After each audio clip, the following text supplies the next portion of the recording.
கல்யாணத்துக்கு அப்புறம் புருஷன் தட்டு தான் பொண்டாட்டி சாப்பிடுவாளா? சூப்பர் பாய் ஃப்ரெண்ட், நீங்க எல்லாத்தையும் சமாளிச்சிட்டீங்க. ஈவினிங் எமர்ஜென்சி யாருக்கா பத்துவா? கழுத்து வலிக்குது, காலு வலிக்குது, கை வலிக்குது.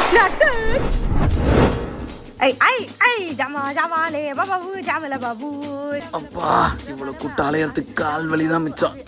பிரதர், உங்க கேர்ள் ஃப்ரெண்ட் இப்ப ரொம்ப ஹாப்பியா இருக்காங்க. எனக்கு தெரிஞ்ச all problem solved. Night serial Sridevi இருக்காளே, எல்லாமே மாறி போச்சு.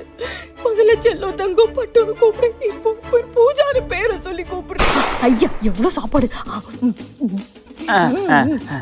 அப்பா, அலைஞ்சு கை கால்லாம் வலிக்குது. Super brother. அட சும்மா இருங்க ப்ரோ, இவளுங்க மூட் ஸ்விங் ட்ரீட்மெண்ட்காக சாப்பாடா இல்ல சாப்பாடுக்காக மூட் ஸ்விங்கானே தெரிய மாட்டேங்குது. பாதி ரிலேஷன்ஷிப் சோத்தப்பட்டே போகுது. அதுக்கு டெய்லி இவ்வளவு அலையறீங்களா? இவங்க சாப்பிடுற மாதிரி லெஜெண்டரி ரெஸ்டாரண்ட்ல ஆர்டர் இல்ல ப்ரோ. ஜொமேட்டோல நீங்க போன எல்லா ரெஸ்டாரண்ட் ஆர்டர் பண்ணலாம். ஜொமேட்டோல ஆர்டர் பண்ணலாமா? நல்ல வேலை.